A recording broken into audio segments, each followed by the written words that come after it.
Good evening, everyone. A couple of minutes late getting going. We're juggling here. We have a new puppy, and so trying to make sure someone's with the puppy all the time. My wife Lori's just out for a run on her way home now, so a bit of an overlap between when I'm ready to go on live and she's going to be home. If you hear a dog barking in the background, it's our puppy. So that's why I'm a couple minutes late. So, good evening. It's a beautiful evening outside here in St. John's. So, I totally understand if people are choosing the nice weather, maybe their back deck, instead of listening to me talk about confirmation. Um, but at least this will be here for people who can go back to after as a reference point. So, here's what I want to do tonight. I'm going to jump right into it. So I want to, of course, talk about like exactly what is confirmation, give a very brief history of confirmation, of how we, it's evolved over the years to get to where it is right now and how we view and do confirmation. And in particular, to talk about how we do confirmation at St. Mark's and give a little bit of background on some work we've done on confirmation here in the last couple of years. So, first of all, my very brief history of confirmation. Um, Confirmation has been around in the church almost since the beginning, from the very early stages of the church. But it's one of those things that if you go looking in the Bible, if you go looking in the New Testament for some kind of scriptural evidence to support the practice of confirmation, you're just not going to find it. It's not in there anywhere. Some people make some connections between, um, Jesus when he takes the children and lays hands on them and blesses them and connects that with confirmation. But that's really two very, very different things, and we're grasping at straws when we turn down my volume on my. I like to see what I'm doing, honey. Um, so confirmation, not in the Bible, but a part of what the church has done down through the years in terms of initiation, changed over the years dramatically. So in the very early stages, the very early history of the church, um, initiation into the church was really three sacraments in, or three rites in one sacrament, or however you want to look at it. Now, a sacrament, remember, is an outward visible sign of an inward invisible grace. Outward visible sign of an inward invisible grace. So using tangible things that we can touch, taste, experience with our senses to describe something that's really you can't contain in words alone. So in the very early beginning of the church, new members were brought into the church in one ceremony or rite, but there was three distinct parts to it. So there was baptism, there was confirmation, and there was Eucharist, right? So a person comes, enters into the water of baptism, comes out of baptism, and then is anointed with the oil or chrism as a sign of the presence of the Holy Spirit in the person's life. And then they would go from that right to the table of communion to share in the Eucharist. All of this would have been presided over by the bishop. So the bishop is doing all of this. Keep in mind that this is very early on, so there's not a lot of Christians, and so the bishop is able to do all of these initiation rites for people into the church. Now, the preparation for this is pretty intense. In the earliest church, it's 3 years of preparation to become a member of the church. This gets shrunken down into the 40 days of Lent later on in the church, but still a pretty intense time of preparation. But of course, as the church grows, more people become Christian. And in a way, we get to a time when everybody's Christian. And so there's too many people for the bishop alone to do all of this. And so very slowly the process starts to happen where these three sacraments get separated from each other, and you have baptism that is becomes presided over by the local priest, and then confirmation, which is still done by the bishop, and then communion, which is still part of the local administrative work of the priest. And so confirmation then becomes a kind of a gateway into communion. So you're baptized at a young age. The tradition becomes baptism of infants, which in the earlier church it was more of adults, but infants were in there too. Um, and then, so you're baptized. Only after you're confirmed do you are you able to participate in communion.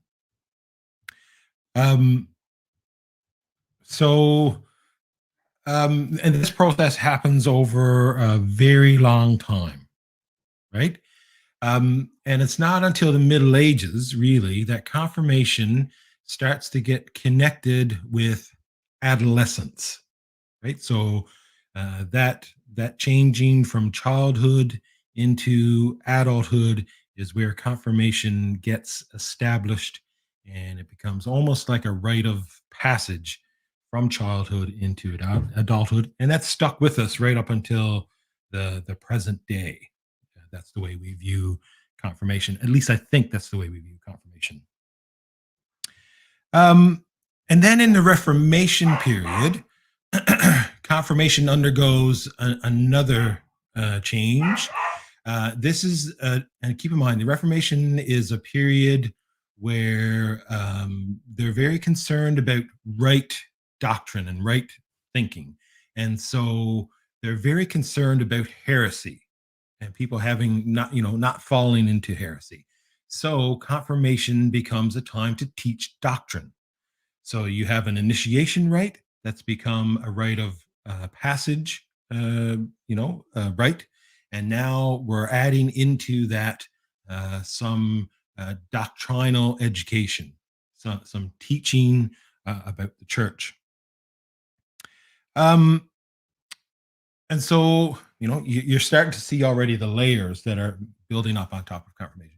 When we get to the 20th century, all of these things are still happening, but in the 20th century, you get this move towards these big denominational churches, and the methodology of factories and of the Industrial Revolution start to get applied to religious life. And so this is a time when bodies like the Anglican Church of Canada, the United Church of Canada, the Lutheran Church, the Evangelical Lutheran Church in Canada, all of these in Canada and North America and in Europe as well, start to gain more. I don't want to say power, but more influence. And confirmation becomes very cookie cutter, very programmable. So there was a lot of stuff being published around confirmation. So programs being designed at the national church level, or a higher church level, and then sent out and put into practice in local context. Okay, so it really becomes a one size fits all, right? And in this period in the 20th century, it's still about making good, fill in the blank, Anglicans, Catholics, United Church people, Methodists before that change happened, Lutherans. That you're producing these good denominational people, but also we're still in the throes of what's called Christendom, where the separation between society and church is still not as pronounced as it is today. So you're not only making good Anglicans, you're making good citizens. Okay. And we're going to get, when I start talking about what we're trying to do here at St. Mark's, you'll hear how some of the language around that is starting to change. And that, what I said about confirmation becoming a gateway to communion. Um, that's not the case for us as Anglicans anymore, and that change happened some time ago. But people still kind of think that way about confirmation. That if you're not confirmed, you really shouldn't be receiving communion. But it hasn't been the practice in the Anglican Church for at least 20, maybe 25 years or more. So now we've recovered this sense of baptism is enough, right? So once you're baptized, you are a full member of the church. You can receive communion. All the other sacraments of the church are now open to you. So we're left with a bit of a dilemma. So, what is confirmation? How do we make sense of confirmation in a world where baptism is enough and you don't really need confirmation? That's one we're still struggling with, and there's no really easy answer for that. Um, the other thing is a demographic shift that's happened in the church. We all know this, so I'm not going to spend a whole lot of time at it. Fewer people going to church, fewer people who identify in those more denominational, traditional churches like Anglican and Roman Catholic and United. Although a lot of the research shows now that the decline only isn't in what was called the mainline churches, but it's seeping into evangelical churches and Pentecostal churches as well. So, that demographic shift where not as many people are coming forward for confirmation. Even in my time at St. Mark's, I can remember when I started 16 years ago, it was nothing unusual for us to have a confirmation class of 30, 35 people. Now, if we had a dozen the last time we did it, but we had a gap year where we had taken a year off from doing confirmation, and I'll say a little bit about that when I talk about what we're doing at St. Mark's. So the shifts have been just dramatic, and it's confirmation is becoming less and less a part of that cultural tradition here in Newfoundland. And I'm going to use some general kind of language. It might sound offensive, but this is the way a lot of people talk about confirmation and baptism. When the baby's born, you get the baby done, baptized. And then when the child gets to around the age of 12, which is the tradition here, you get them done again, which is confirmation. But I find some of that language is changing too now. But there's just not as many people coming for confirmation.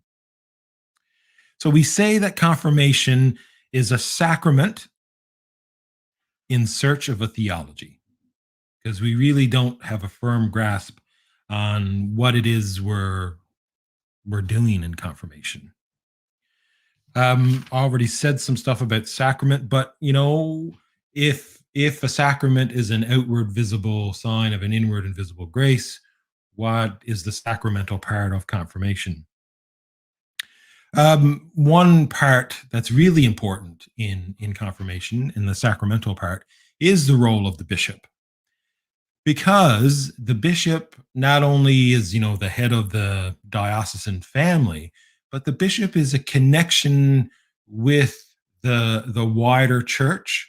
Right, as Anglicans, we're an Episcopal church, which means it's the bishop, it's the diocese, right? That is really the unit of the church, and individual parishes fulfill the ministry of the diocese. And so the bishop is a connection with the diocesan family, but the bishop is also a connection with the historical church. In the church, we never, kid ourselves that, the church is what exists right now, right? We hold to something called apostolic succession. So the bishop is that connection way back through the history of the church. And so when the bishop lays hands on the confirmand, it's a connection with the diocesan family, but also with the deep historical roots of the church. Um, but I mean, again, the problem is, what is confirmation? Um, is it a rite of passage?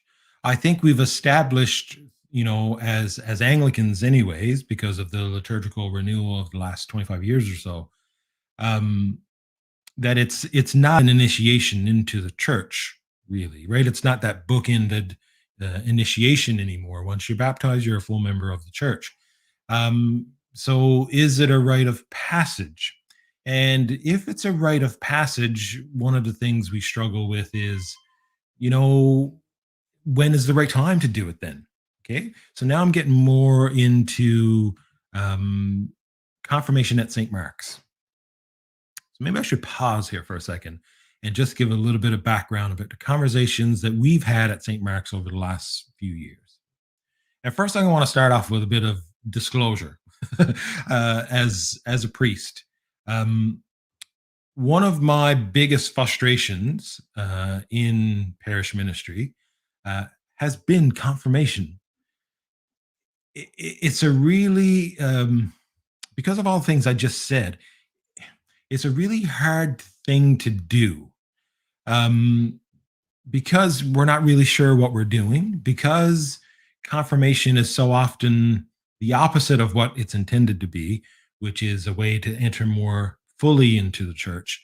It's often a graduation out of the church. And we've tried everything at St. Mark's. We've had youth ministers who have administered the confirmation preparation. Maybe they're watching tonight or are going to see this and will want to put something in the comments themselves. Tried the best programs, spent money, tried to do all the right things. We've made it really intensive where we're trying to encompass everything, and nothing really seems to make much of a difference in terms of keeping confirmands, usually kids, connected with the church. Um, in my experience, the only thing that really ensures that kids stay connected after confirmation is if they were connected before confirmation. And so, if going to church was part of what their family does, that's likely to continue afterwards. So a couple of years ago, we kind of paused confirmation and said, let's take a year to intentionally reflect on confirmation, how we do it, what we're trying to do, what is confirmation, to have all those conversations, across the parish. So we're talking to people, grandparents, parents, people who have been confirmed in recent years, and we had a kind of a town hall meeting at St. Mark's, and I did something online. And so we came to, I won't go into everything that I we heard from people, but one of the things we did talk about was changing the age of confirmation, because if it's a rite of passage, I'm not so sure that 12 years old is maybe the right time to be doing it. Um, I referenced adolescence earlier, and the way we understand adolescence has changed dramatically, and it's changing dramatically, even just in recent years. A lot of experts now think that adolescence goes from, say, for girls, 11 years old, for boys, 12 or 13, all the way up to 18, early 20s, with some going so far as to say adolescence is really not over until age 30. So, I mean, that's a big age gap there. And to ask children to make a decision around confirmation, and especially in the way we've framed confirmation as this kind of intellectual decision where we give them a lot of information, um, and then expect them to keep with that commitment. It's tough. I mean, what decision do you make at 12 years old that you stick with for the rest of your life? So at the end of it, what we decided was we wanted to make confirmation, first of all, to really put the emphasis on the child themselves. Okay. This really should be something that the child wants to do and is able to articulate that this is what they want to do. When I talk to parents, when they call me or email me about confirmation, one of the first things I say, does your child want to be confirmed? Sit down, talk with them, explain as best you can what confirmation is, or I'm willing to talk to them. And if it's something that at the end of the conversation they say, no, I don't want to do that, please do not make them do it, because The heart of confirmation is them taking the baptismal promises that were made on their behalf by parents and sponsors to now take them onto themselves and say they now are going to live out those promises and that faith in the Christian community. When I'm preparing infants for baptism, I always use the analogy with parents. Your child right now doesn't have any faith. You're going to loan them some faith until they get to a stage where they have their own faith and can put it into action to actually live it out. So it's really, really important to have the conversation with youth about if they want to do this. If they don't make them, because it's not something that you have to do, right? It's not like this is going to keep them from communion. It's not like it's going to keep them from getting married in the Anglican church. So don't make them do. In a way, you can do more damage by forcing confirmation than allowing the child to have their own say, their own decision in not doing confirmation. And so, along with that, we decided, not to put an age on confirmation, some arbitrary age that says, okay, you're 11, you're 12 years old now, you're in grade six, it's time for you to get confirmed. I'm sure that there are some children that at that age, they're ready. They're ready to be confirmed. And then some others aren't.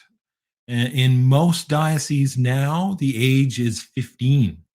Um, we're actually outside the norm here in Newfoundland. And at 15, that poses its own challenges. One of the complaints about the age of 15 is that by the time a child gets to the age of 15, they've already made the decision to leave the church anyways. I'm not so sure I buy into that, but it's an argument that people make about a later age. If the focus is on intellectual, training and an intellectual decision, maybe 15 is a better age, um, especially when we're talking about abstract ideas like faith and God and those kinds of things. 12-year-old is still pretty concrete in the way they think about things, so maybe a 15-year-old can think a bit more abstractly. But we decided, like, no age, like whenever the child is ready, maybe your child will come to you and say, I'd like to be confirmed. Maybe you're the one that initiates the conversation and says, I know my child and I think they're ready for confirmation. But it should be a conversation, and it should be the final decision should rest with the youth. And I've sat down with youth in the last couple of years and talked about some of the things I'm talking about here now. And at the end of it, some of them have said, no, I don't want to do this. And some have said, yes, I do want to do it. I'll even say, just try it. And if you get partway through and you don't like it, we can stop. It's not the end of the world, right?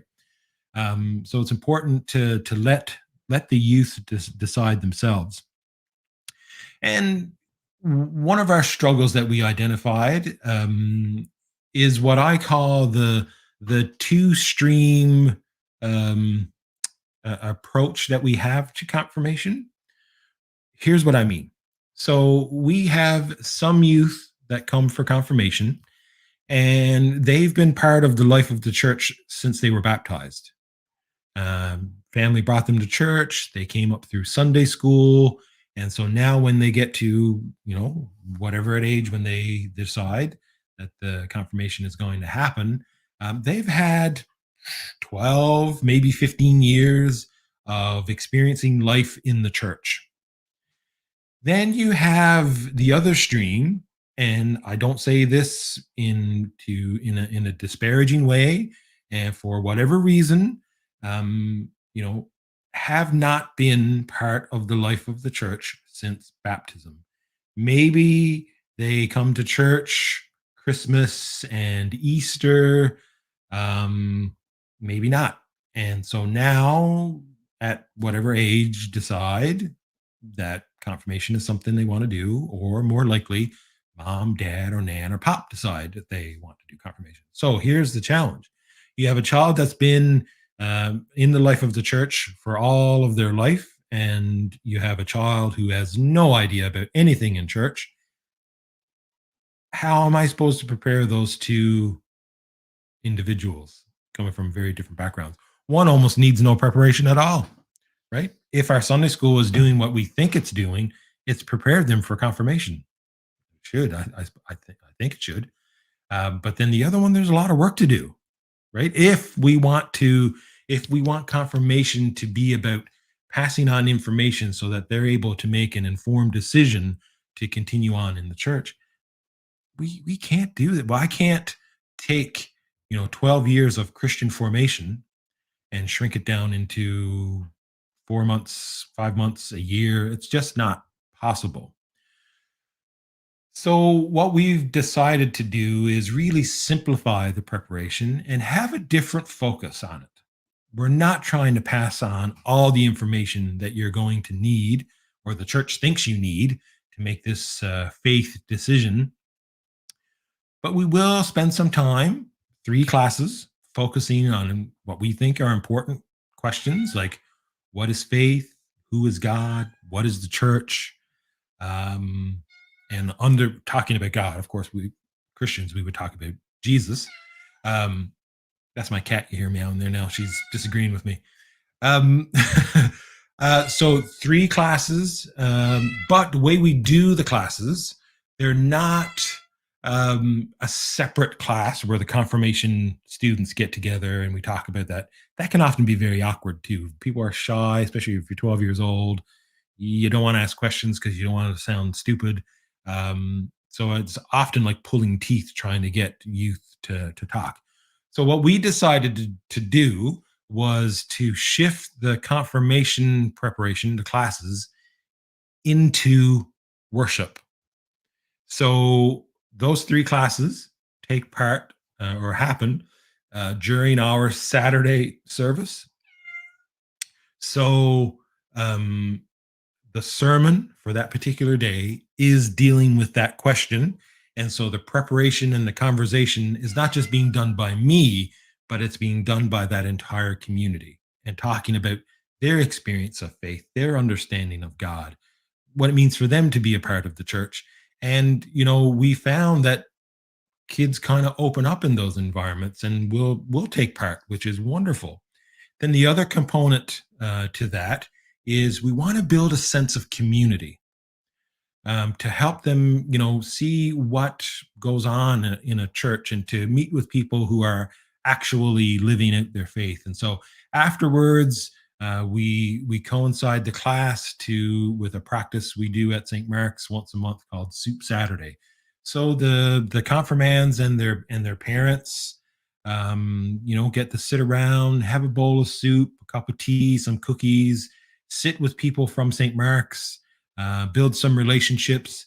And then from the time we start in September till we finish in December, you've gotten to know some people and make some connections rather than doing the preparation separately. You show up on confirmation day and the bishop does his thing, and then the church doesn't really know who these people are. So we found that that was a good way to, meet a lot of the demands and needs that were being identified around confirmation.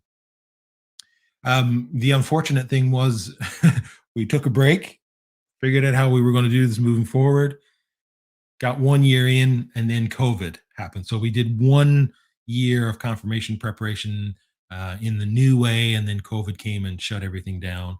And so now we're hoping, we're hoping that come September we can get back to some semblance of normal when it comes to confirmation preparation. We're hopeful restrictions will be lifted, bigger crowds can gather, maybe we can even have some food together to keep with that that goal that we have of building community. So here's some of the things you need to keep in mind, some of the logistics. And I'll before I go into this, I'll say if anybody has any questions, now is the time to post those. And I'll, if I have the answer, I'll try my best to ask. If not, I'll go and try to find out the answer and get back to you.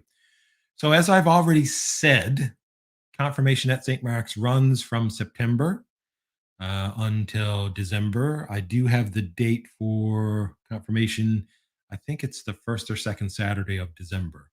Um, so that gives you an idea. Now, because it's such a shrunken down process, if you can't commit to this, if you're going to miss any of the classes, if you think, well, Saturdays are tricky for us, maybe this is not the year to do it. It's really important that we, abide by the process that we've put in place so we can achieve the goals that we want to achieve. That's another thing for you to take into consideration. The way that the registration process goes, it's very informal now. I would ask that you reach out to me personally, either send me an email. I'm very easy to find. Um, uh, you can find my email on our website. You can also reach out to me through our Facebook page, where many of you are watching this. Send us a direct message. Classes are small enough now that we can have a conversation, over the phone or in person, about confirmation and why you think it's important for your child. And I can make the case for how we do confirmation at St. Mark's. First thing I'm going to tell you, though, is again, have a conversation with your child so that we make sure this is something that they want to do. And when they stand up in front of the bishop and, the bishop asks them the questions about, their faith, and that this is their answer. So reach out. We can have a conversation. So you can have a conversation. You can pretty much registration is open now. So over the summer, reach out to me, and we can begin that process. If we talk about this and you want to proceed, that's great. If we talk about this and we don't proceed, that's fine too. Maybe it's not the right time for your child, and maybe it will happen at a later time. Um, I think that was everything that I wanted to talk about. So I don't see any questions. So, and even after this is over, if you think about a question, you can post it here. I'll see it, and I can answer it. So, confirmation runs from September to December, 3 classes, the confirmation service itself. Some stuff is still up in the air because of COVID restrictions. We don't know what the early fall or even as we get into December is going to look like around crowd sizes and those kinds of things. Right now, we have a capacity of 100 people, but I think that's going to change pretty soon.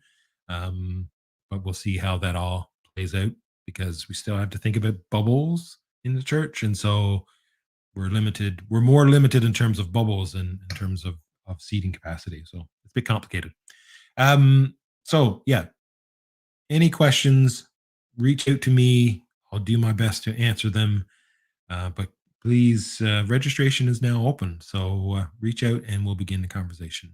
Okay. Thank you so much. This is an important, ministry, an important part of the faith development of youth. It doesn't even have to be just youth. Maybe you're an adult and you say, I've never been confirmed and I'd like to explore what that might look like. The way we're doing it now, you're not sitting in a room with a bunch of, 12, 11, or 12-year olds.